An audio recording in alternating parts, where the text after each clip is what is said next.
We are women. Together we have power. Let's increase our choices. We are women. Together we have power. If we all raise our voices. I am a woman. Give me the courage to roar.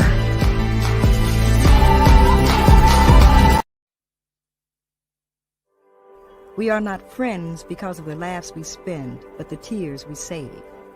I don't want to be near you for the thoughts we share, but the words we never have to speak. I will never miss you because of what we do, but what we are together.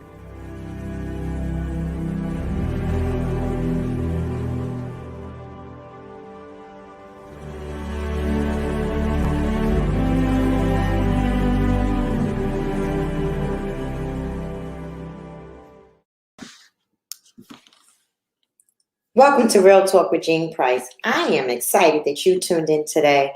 Listen, we have such an exciting show today. Have you ever thought about the fact, what does friendship mean to you?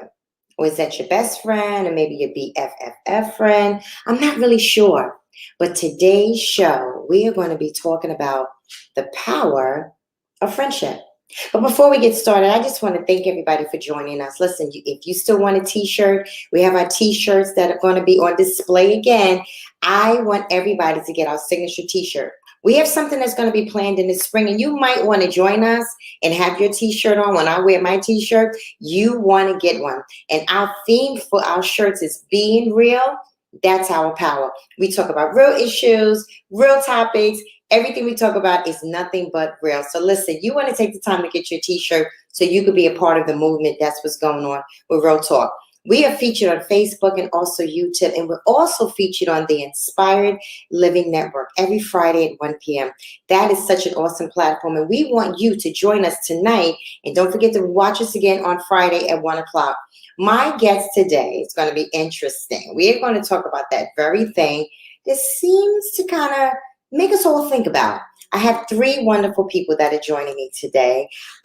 Great people. I have Ariel, I have Robert, and I have Kat. And today we're going to talk about the power of friendship. We're going to talk about, how does your friendship fare? Can you handle the mishaps? Can you handle it, the strains? I want you to talk about that tonight. I want you to welcome all three of my guests tonight on Real Talk. Hi, guys. Hey. How are you? Hello. Good. Oh my goodness! Thank you for joining me tonight on Real Talk. Listen, the intro was nothing. I want to go deep into this conversation. I just want to give the three of you just an opportunity for about 30 seconds just to say hello to my viewing audience. Ariel, we'll start with you.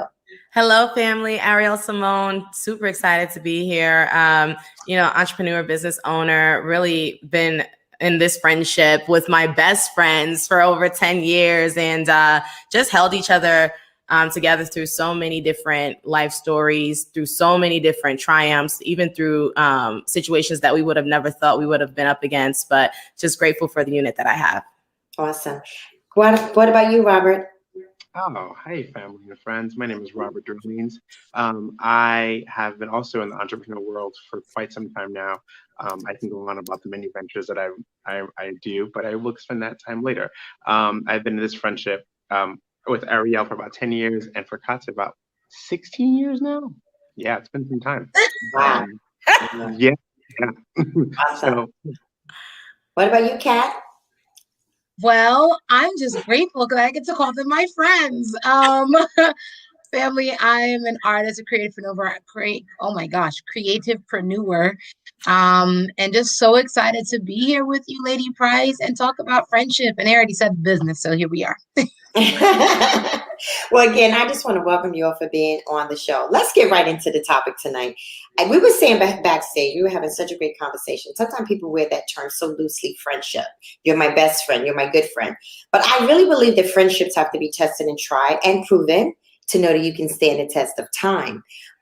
So much went on in the pandemic. How did you guys fare in the pandemic with your friendship? I'll start with you, Kat. Oh my. So I'm really excited to have this conversation because I do take the term friend, especially best friend, seriously. And so during the pandemic, it was really interesting going into it because these are the folks that I was talking to, even leading into the pandemic, right? Like they're talking about a shutdown. People are getting sick. What are we going to do? How long? Oh, we're going to get shut. It's going to be fine. I can't wait to see you, right? And then going into it, they were my rocks. It was us. Well, at least from my perspective, it felt like us against the world, where everybody else was like losing their mind. It was like being able to come back and center in, checking in with Robbie and Ari. And so that's just like a little bit of insight, especially when the pandemic first started. It was kind of like, guys, the world is saying this. What are we saying? Right, right.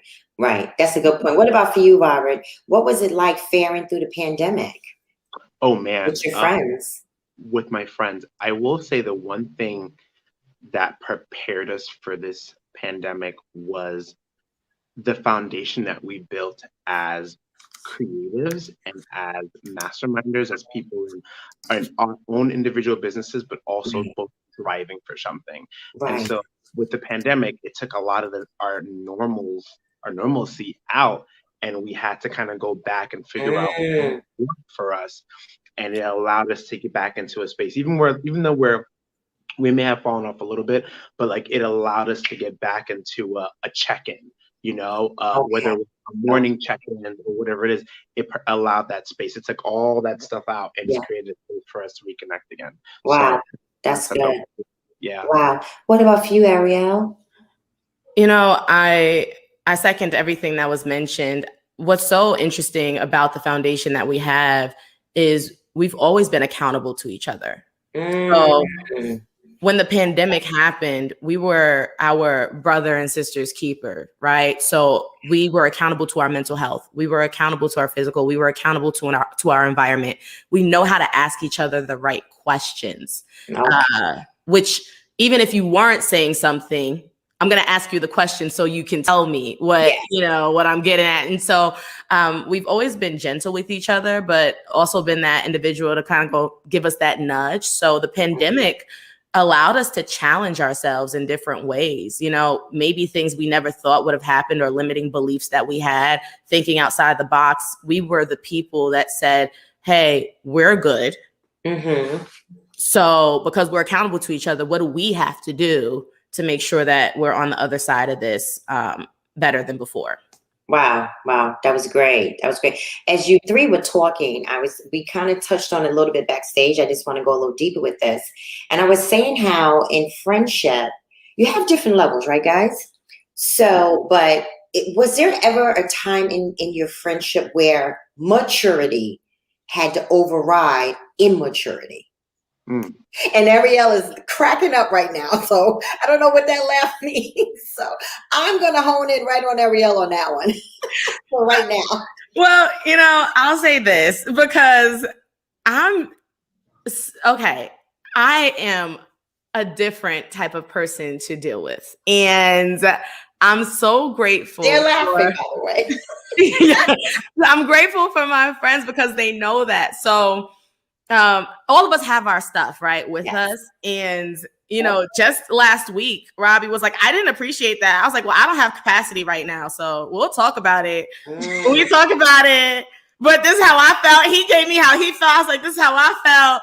We'll talk about this. Love you. But that is a sense of maturity to say we don't have to agree or disagree right now. I know how you feel. I can always hear you. That's something that we always had, was a respect for each other, to always hear each other. And then from there, even if we need a different environment to be able to correct the situation or redirect, then we can do that. I know I laugh because even myself and Katia, there was a moment, even when she was here in North Carolina, I'll never forget.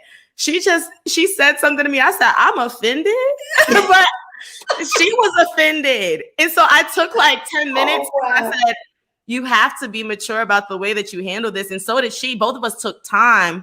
And I said, I didn't appreciate. And we both apologized. But this was in a matter of 10 minutes, not 10 days. And so when you appreciate the value that someone brings to your life in a different way, you are more prone to look at how you handle the situation because they're that valuable. They're precious, So when you look at friendships and say, this is fragile, how am I going to treat this? you act differently. So maturity is huge. It's huge. Okay, why don't you chime in on that one, Robert?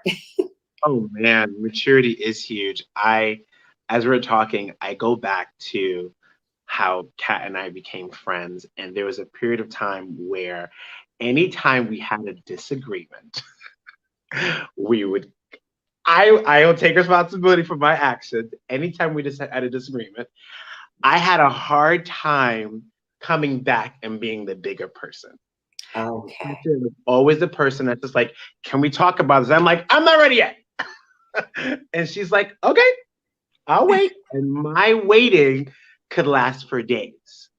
And this is where the maturity kicked in, because allowing it to last for days, allowing it to fester, Yes. to sit there, Yes. just makes it worse. It rottens it, it makes it worse. You sit there.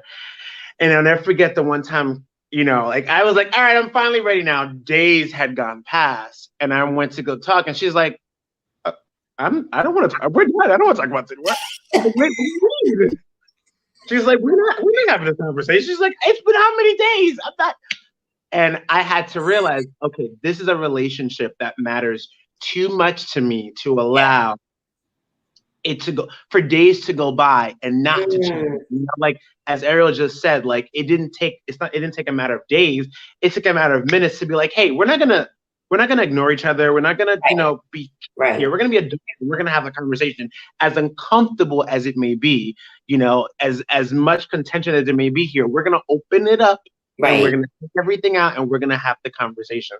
And that has come with maturity. And that is definitely something that I can speak for us and say, we have all grown to become these individuals. I want to come back to something you said, Robert, but I want to get Kat's take on that first. But you said something. I want to go back to that. But go ahead, Kat. Oh my gosh. So many memories are like flooding my mind right now. In terms of maturity, I think what I'm really grateful about with Robbie and Ari is that we waited for the maturity. I think sometimes, like your relationship grows through experiences. And so what I'm really grateful about is that we've learned to navigate with each other. We know what things hurt. We know how to come around. We know that about each other, but it took time. And so even what Robert was just talking about, it was years ago. And so we got to go through this experience of learning each other and then getting to a point of saying, okay, I know that you like to go up front. I know that I need some time. Where do we meet in the middle? And that be okay? Because like you said, the relationship is worth it. So I'm just grateful for the time and just being willing to stick it out because it was so worth it. Wow. And you kind of touched on, Kat, where I was going to go back with Robert, because my question to Robert was going to be, the way he processed how he used to handle things when things came up. My question to Robert was going to be, why do you think in your mind you handle things like that by waiting days instead of minutes? Oh, that sounds like a therapy session. Dang it. That's opening up a whole box that I have stored up there that I got to go. I will say, because of therapy, because of taking the time out to dig deep and really work on self, I discovered that I had abandonment issues.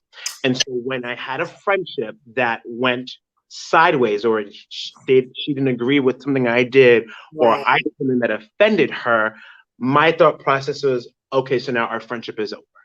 Or like it was there to me, like that one action kind of just like decided what was going to happen next. And I remember the time she's like, no, we're still friends. Like, we just need to have a conversation. And I'm like, oh, okay. So then let's talk. So that's, for me, it was a matter of abandonment. It's a matter of like, like people fall out of my life, and you may be one of those people that falls out of my life. I mean, she's literally one of the longest relationships, one of my oldest and closest friends.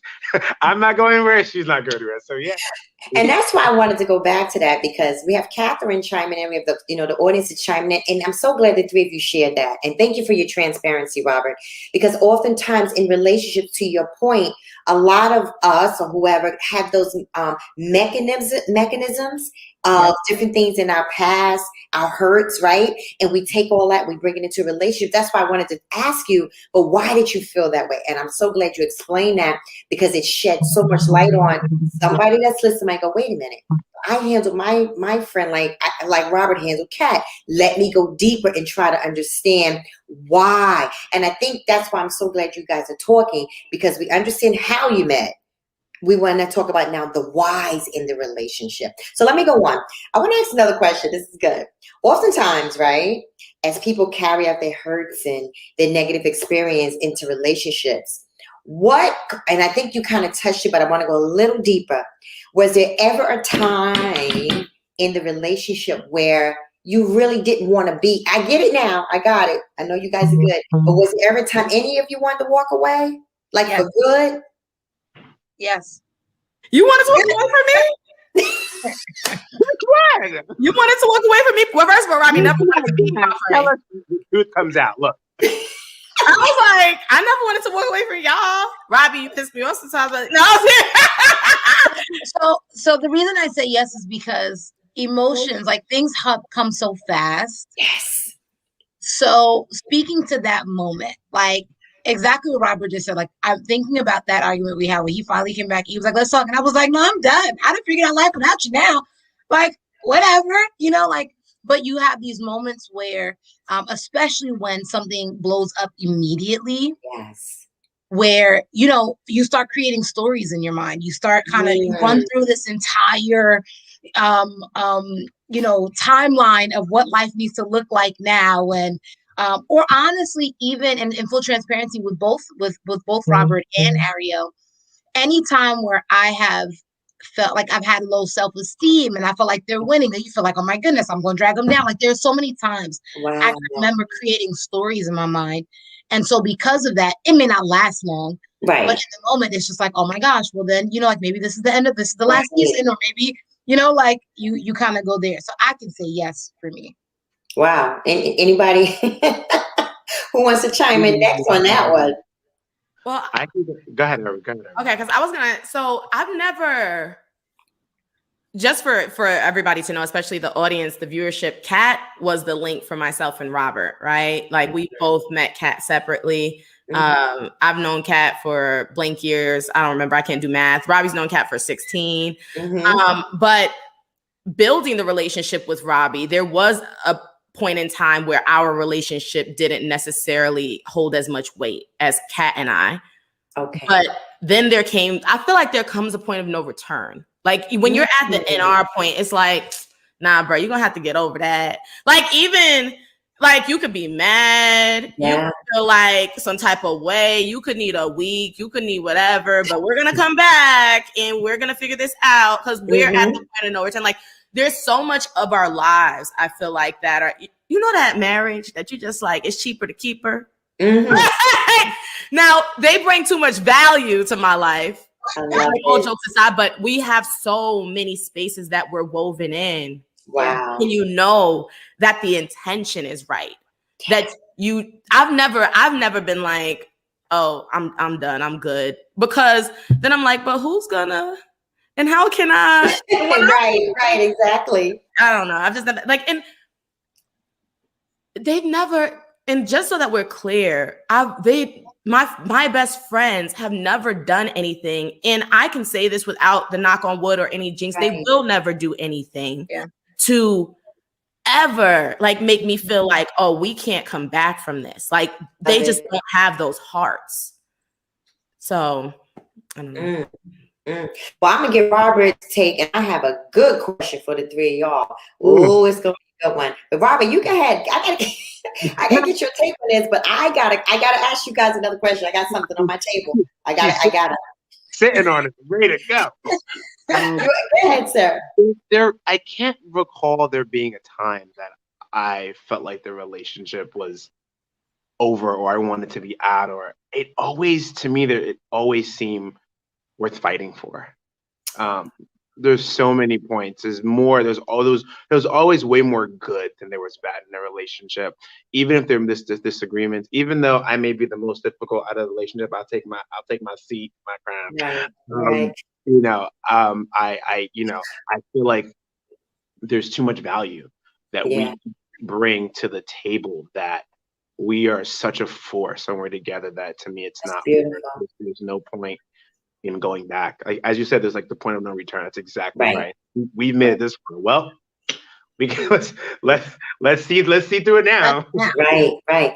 Okay, now the three of you, powerful, powerful, powerful. And I got to throw the three of you a challenge, because you laid us a beautiful foundation to friendship, and you're not natural family.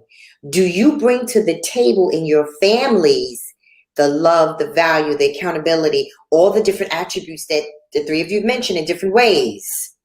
Do you bring it to your family the way you bring it to your friendship? Ain't nobody going first. Look. I go first. Go ahead. Yeah. Go ahead, Robert. 100% yes. And it's because of these two beautiful, incredible individuals that I've been able to have the fortitude and the accountability to bring to my family. What we created with each other. I mean, we used to get on a call every single morning at like 6 o'clock. These ladies would call me at 6 o'clock and be like, all right, what are we doing today? What are the goals? What are we doing? And I'm like, really? The sun is not even out yet. How are we doing? Like, and that to me prepared me to step into my family, being the youngest, step into my family and hold them accountable and have the uncomfortable conversation. I mean, we have family meetings and I'm the only one who calls all right, we're having family meeting. They're like, here we go. We're going to talk about our feelings, Dad. I'm like, yes, we have to talk about this. We're going to talk about it. It only happened because of the relationship I have with these two. That's good. That's good. What about you ladies? So I'll say 100% yes, like Robert. And in full, I think that all of our families would agree. Okay. Which to me, like that's it's different if I'm like, yeah, of course we do. My family's like, she bugging, right? But I genuinely do believe that all of our family members would say that we've been able to bring light into our homes and into our families. And I agree with Robert. It's definitely because of the accountability, the relationship that we have, but also you think about the strength and the encouragement that you need. True friendship builds you up. Like when you don't have true friends, how are you getting poured into? Like, I don't know any other way outside of faith. And so that's what this friendship has done. It's given me the strength to be able to go back to my family. You don't choose your family, but because I have them, they've given me the strength to be able to go back and say, okay, let's have the hard conversations, right? Like, so yeah, I agree wholeheartedly. That's powerful. What about you, Gabrielle? There's been so many times that I have, like, there are conversations, uncomfortable conversations that I wanted to have with my family that I went and had to practice on them first. Okay, I want to talk to them about this, and I want to break this down, and it's gonna be uncomfortable. This is how I want it to sound, and they were like, okay, so this is how you want it to sound, and probably how it should sound, or let's I understand. Right, and then going back to the family being like, okay, so yeah. That's good. That's excellent. Go ahead, Ariel. I'm so grateful for that question. And I said, ooh, because it is such a reality check for me. And that's something I struggle with so much. So yes, I am who I am, and I show up in spaces as Ariel, Ari, little girl from my family, right? Like, and I talked to Kat and Robbie about this. I said, is there a cultural difference even? Because I am African American. Yes. Kat and Robbie are Haitian American. Okay. And my mother, I have two families. The one that I have biologically and the family my mother created. And I'm grateful my mother created a family unit for me because I'm able to do that in that space somewhat.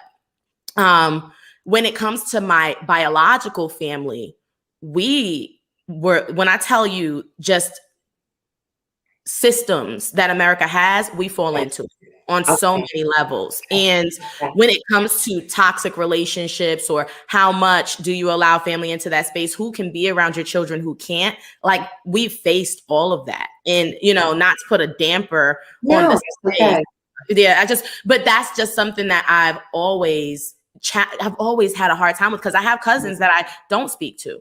I have uncles that I won't communicate with. I have aunts that will not be invited to certain functions. And it's not that I don't love them. It's just that they can't show up into that space, into this space, because of where they are in life. And so that's like the biological side. Then on the side that my mother made for me, I'm talking about 40 years of friendship that I was born into. So they are my cousins. Like, they are my aunts. Right. We didn't know life without each other. That family, we're able to create that space and that accountability. And yes, I get angry and I stomp my feet. I throw temper tantrums sometimes with Kat and Robbie. And then I go back into the space. I'm like, well, this is what I want to do. because we get to have that. But yeah, I actually have such a hard time dealing with that. Wow. Thank you for your transparency tonight. This is so good. I'm telling, Corliss chimed in and she said, this is a reality. And that's why I'm so good. Thank you for answering that question, guys. She said, this is a reality in a lot of families, mine included. And what you guys just explained, demonstrated, talked about, you don't even know how it brings deliverance when people can hear they're not alone. And that's what I just want to say. This Real Talk came about because we felt in our hearts as a team, we wanted to make sure messages got out there. We're only in half of the show. We're not even near the other half. But just in this first half, I am telling you, you guys have dropped nuggets that family members can literally take back and say, wait, why can't we? How come we can't have a relationship like them? Because if God did it for y'all, God can do it for other people. You guys are the epitome of a wonderful example of what true friendship is really all about. So saying that, you know me and my questions, right? So you know I'm going to go again. I love this. I have to ask the question. How did you all go about building trust within your friendship?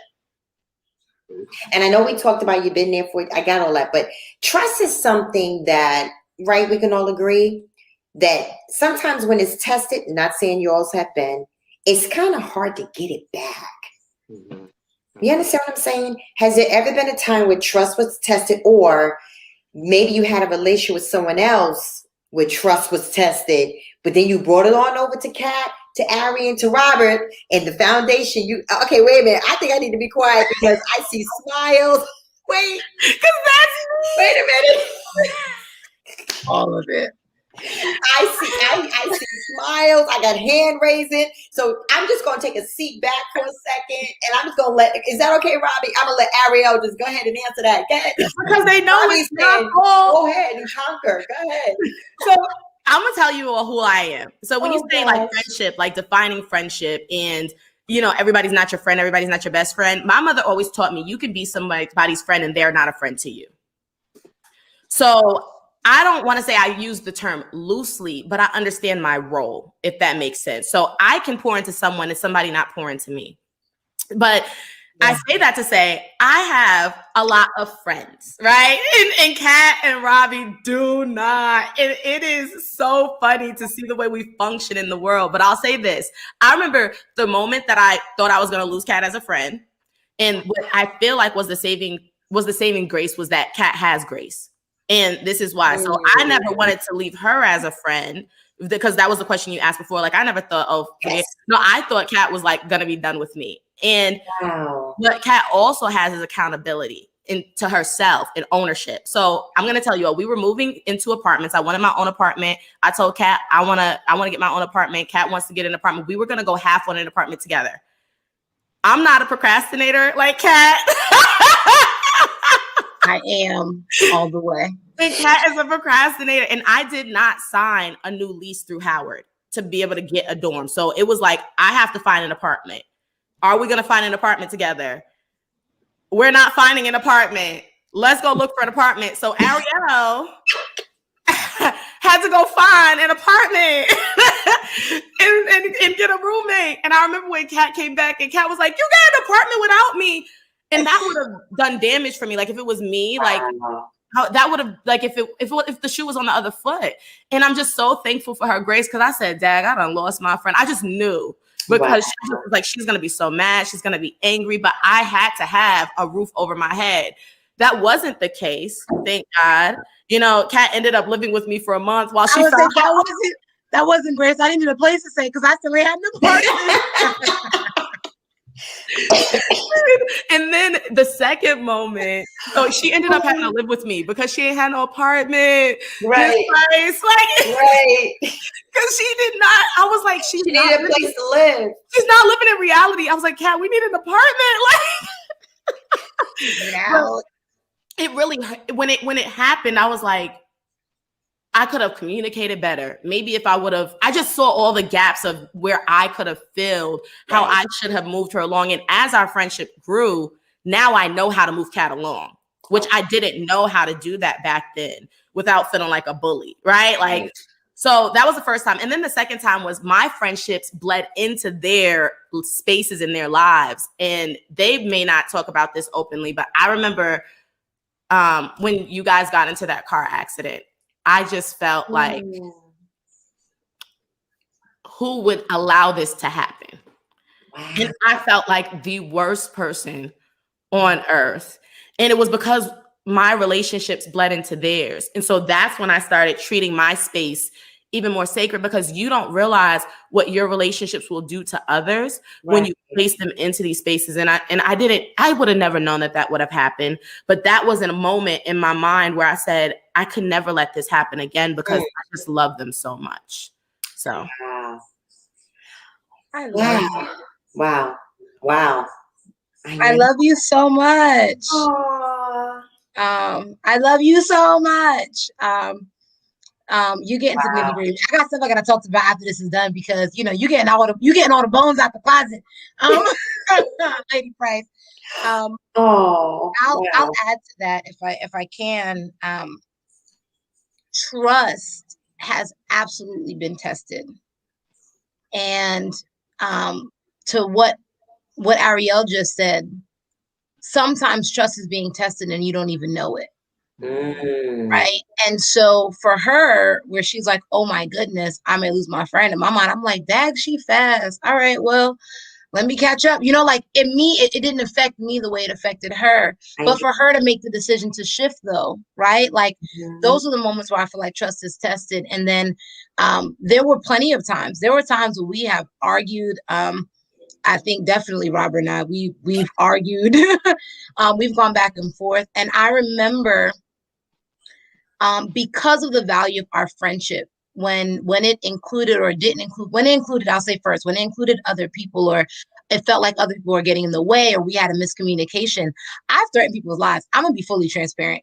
I have threatened people's lives and be like, if you think you're gonna come between me and my friend, I will take you out. I've grown, thank you, Jesus. I'm learning, I'm growing, but I've done it. I've done it. But those are the moments where there kind of is this time where you have to decide, what are you going to do now? Like, you've been tested, you done figured stuff out that you didn't want to figure out. You're in a place you didn't want to be in, but what happens now? And I'm grateful because, like they said earlier, when it comes to weighing out my options, the friendship, the relationship is too valuable. And so it's like, oh my, you're going to be in the doghouse for the next 3 years, but you're still stuck with me. So I love you and I can't stand you. And so just that part, I can definitely say it's been tested. And then in terms of romantic relationships outside of our friendship, has definitely also tested us. And never in the sense of like, I don't want you to be with anybody, but learning that you have to shift. You have to make room for other people in your friends' lives. And so I remember years ago now where Valentine's Day, Robert and I both live in New York. Ariel lives in North Carolina. Valentine's Day, we're best friends. We hang out with each other all the time on Valentine's Day. And for the first time, he had a relationship. I thought I was coming into a relationship. That was fake news. And and we literally were like, I remember he was like, oh my goodness, right? Like Valentine's Day. And I was like, no, we have to consider other people now. So now we have to figure this out and we have to navigate this differently. And so those are also times where it's been tested, because it was like, wait, I don't know this part of our friendship. We've never been here before. Wow. How do we navigate this? Wow. Robert, what about for you? Oh my gosh, the evolution of our relationship. Oh my goodness. I laugh because the one situation that I can think of where the trust was tested was a situation with myself and Kat and a friend of hers. and I got involved with this friend, and where I thought I was telling her something and trying to be forward and honest and transparent, there was some there was some parts of the story that weren't all together. Not, I wouldn't say true, but all together. It just wasn't all the story. And later on, she found out there was more to this story that I was like, oh, I'm just gonna leave this part out. We don't need to know about this part. And she expressed for her that like trust was broken, and I couldn't understand why. And I was like, wait, what? How? Like how? And one thing I learned is having to remove myself. Right. Because I want to now fight and say, no, wait, what I did was I did this and I thought this made sense for me. And I don't know why I said, and trying to make sense of it, but having to stop and say, remove yourself. Exactly. This isn't all about you in this moment. Remove yourself and see from her point of view. And once I did that, once I saw, oh, okay, I can see how she feels this way. I can see where something was missing for her. I could see this. It made me go, okay. And my heart was able to soften for her and understand and have the conversation. But that's the most important part, because even as something I learned in therapy, right? You go to therapy with your partner and your goal is to find a solution to a problem. But if throughout that process you're trying to get to it, but you're going back and forth and you're not listening to each other and you're not able to say stop and let me remove myself for a second and step into your shoes and see what it looks like from that side, then there'll never be a point where we get to the solution. That's right. And so that's one thing I 100% learned. I mean, I promise you, before I entered any relationship, my relationship with Kat and Ariel has been something that literally has fortified me enough to now be like, I can be a good partner. I know what I've done wrong and how to step to the plate when I do something wrong. And when, it needs to, take a step back and say, you know what? Yeah. Wow. Well, we're going to take a commercial break. I'm telling you, this is so good. So we want our viewing audience. Listen, don't go anywhere. We have some time left on the show, and I still have some questions for this wonderful group of friends. We'll be right back on Real Talk. Stay tuned.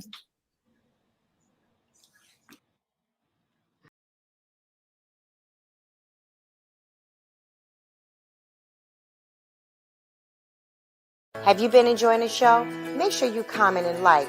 Tell us what you want to talk about. It might be featured on the next Real Talk with Jean Price.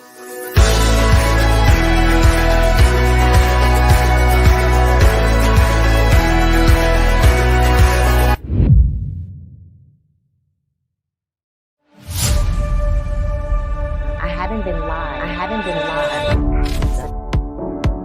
On Real Talk with Jean Price. Upcoming on Real Talk with Jean Price.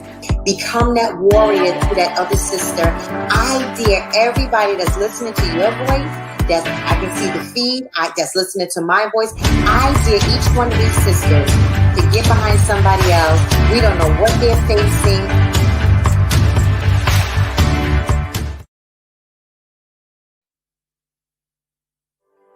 We are not friends because of the laughs we spend, but the tears we save.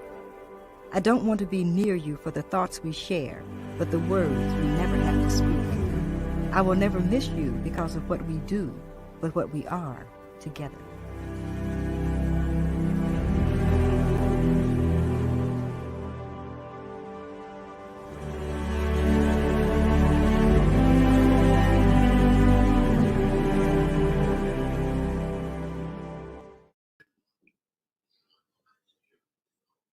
Welcome back to Real Talk. Oh my goodness, we are having such a great conversation on Real Talk tonight. The power of friendship.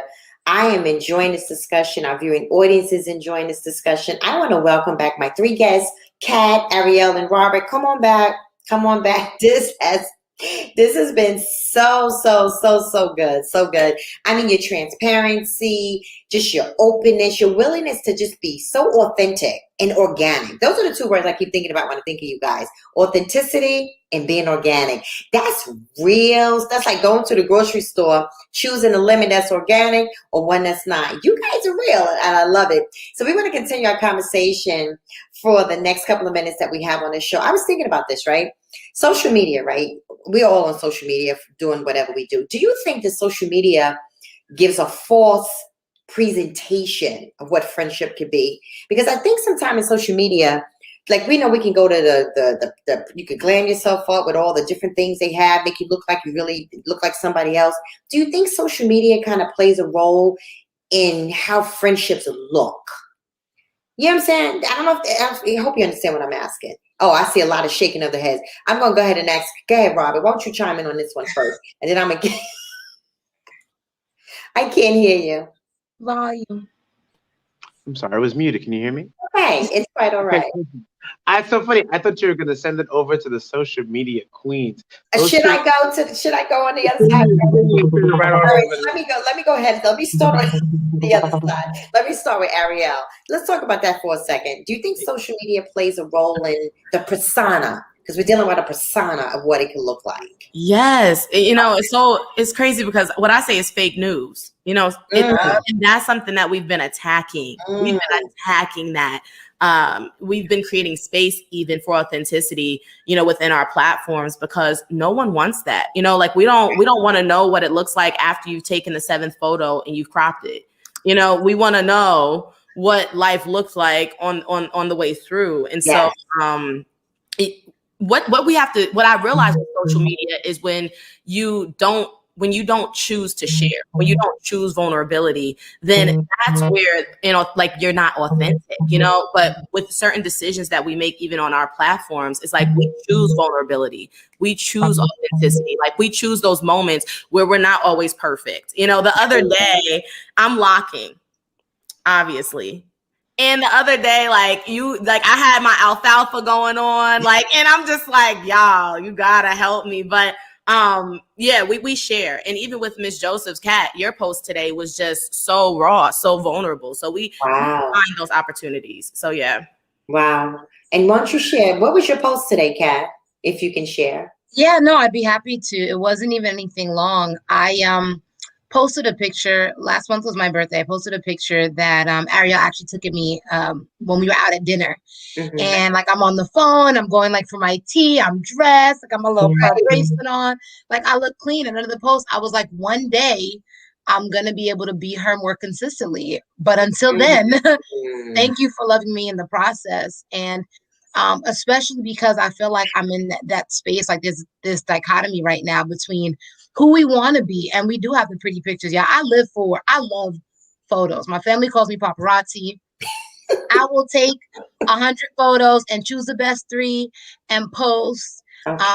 But I can definitely tell you that, I believe social media gives such a false perception of what real life and what friendships are supposed to be. And before the pandemic, I remember being out at dinner once. I didn't remember who I was with. I was out at dinner. I remember looking at a table of, it was a mixed group, young men and women, and they were silent. Every single last one of them is at the table like this, at a restaurant. Everyone's like this. And then somebody goes, picture, and everybody went into this party pose, picking up drinks, whatever, took a picture, and then went right back here. And that's when I was like, oh, we done messed up. Y'all wasn't having fun. Y'all were not having fun. Right. We messed up because we have this idea, as long as it looks like I'm happy, as long as it looks like I have friends, as long as it looks like I have somebody to confide in, except it's the reason why we had an entire pandemic where suicide rates and everything went up, because you weren't actually talking to anybody. You weren't actually connecting with anybody before the pandemic, let alone when it happened. So yeah, social media got us messed up. Wow. Which is why I'm so grateful for the 3 of you, and how in the beginning of our discussion tonight, you talked about your relationship during the pandemic. And I thought that was so special, how you the 3 of you, and what you did for each other in the pandemic, during it. I thought that was great. But I want to give you a few minutes. I want Robert, there's something that you do, right? There's some organization you're involved with or something like that. Yes. Can you kind of just take a few minutes and tell me a little bit about that? Oh, yes. So this organization that I joined as of last year in April, this is due to, as we all know, the pandemic happened and everything got shut down, and I didn't have work, or I was doing mostly virtual, but we were all in our little bubbles. And I met someone who was starting a mutual aid group, and the goal of the mutual aid group was to bring food and groceries to their neighbors. And it was incredible because I was, for the longest, and these ladies can tell you, that my heart has been in wanting to feed the homeless and to provide some kind of shelter and food to the homeless.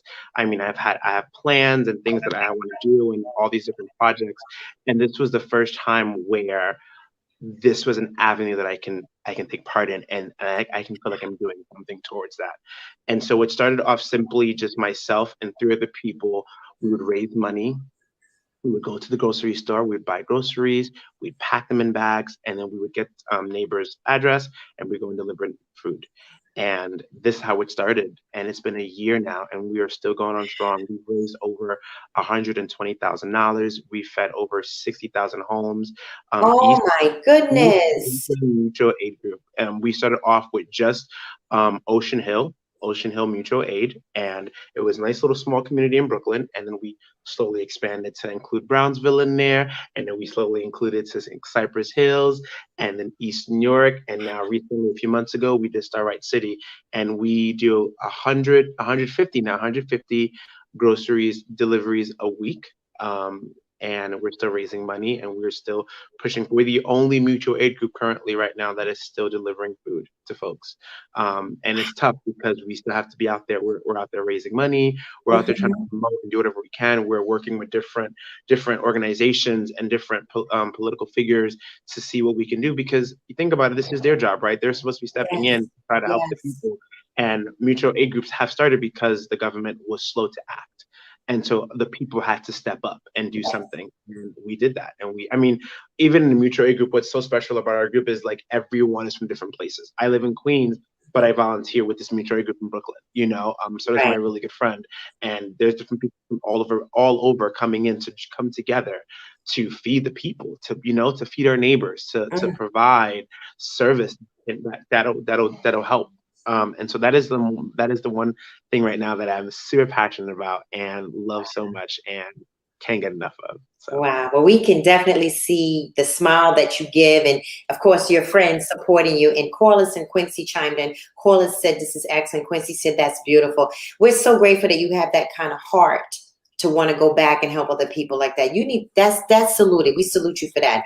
And ladies, you all have something as well called Legal Shield. I need to know about that. I need y'all to talk to me about that.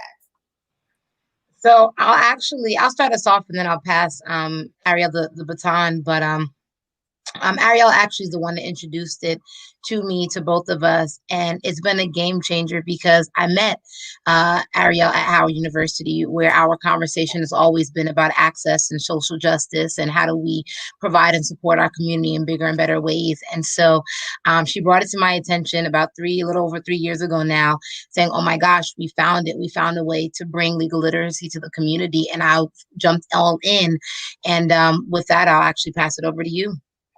Yeah, absolutely. Thank you so much. So this is something that we've been looking for, a 1% shift for our community for some time, something that's affordable, but it takes and it's sad to say, the human element out of the way and puts accountability into the room.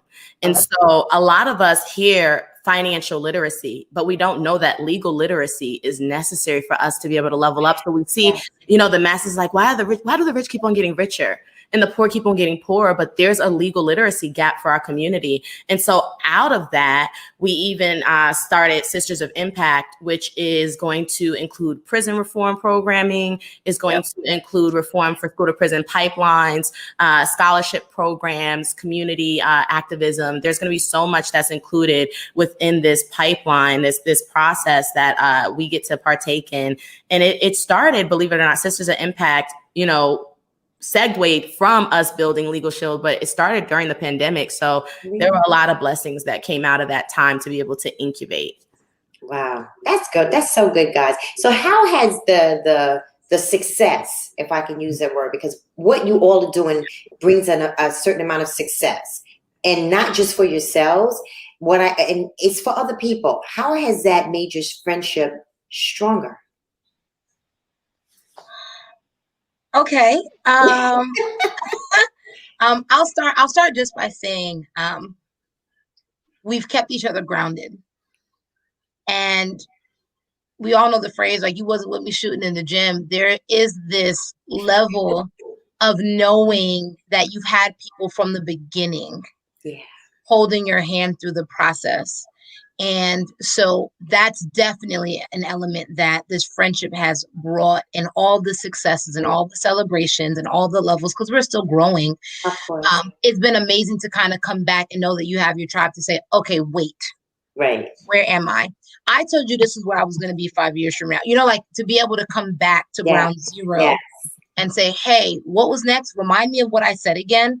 So even in the successes to outward, like other people have even messaged me years ago, even on Instagram, like, oh my goodness, you made it. And I'm like, if only you knew I haven't. I'm trying to figure it out like you. And honestly, also in full transparency, they also have been biggest cheerleaders in the times where I don't recognize the success, and they've been able to be like, yo, do you remember where we started? You know, like, that's beneficial. So that's just a couple of elements I know that it's been for me. Wow. What about for you, Robert? And then I'll take Ariel. Oh man, where can I begin? I mean, truly, I think Kat, you said it best. You know, we've been able to hold each other accountable. We've been able to lean on each other on something so great. I mean, we all have had our own individual success, and we are our biggest cheerleaders. I mean, literally, whenever we win, whenever we it's time to celebrate. It's time to celebrate. Right. And so that's the one thing I will say. We celebrate each other. We when there's sadness, we're there to pick up the pieces and to help, to be a reminder that your arrow is beyond you, that you can do more than you think you can. This is not it. The race isn't over yet, so get back in there. You know, that's literally the power of friendship, I said before. And so we lean on each other on something so serious. Wow, that's beautiful. What about for you, Ariel?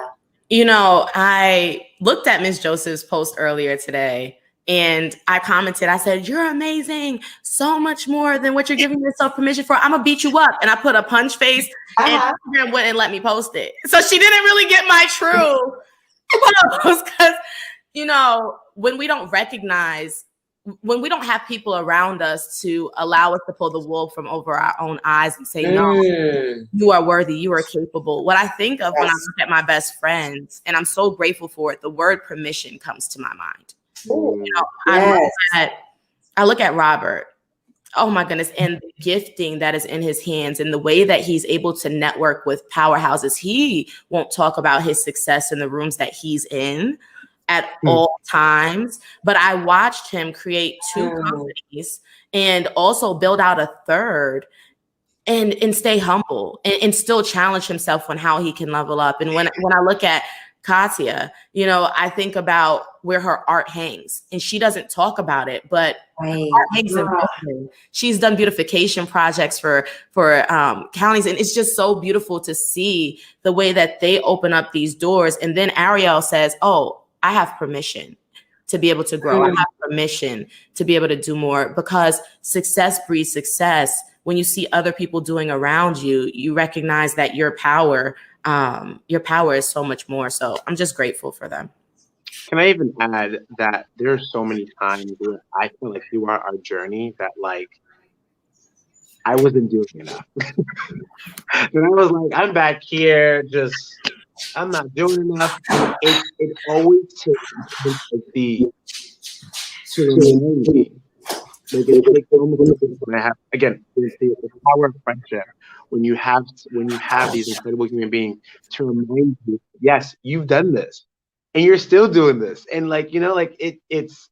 I forget sometimes. I'm like, as she says, I'm like, I don't want to talk about it. I mean, I've done this, but when you're reminded that you have done this, it's. I appreciate you, Ariel. Thank you.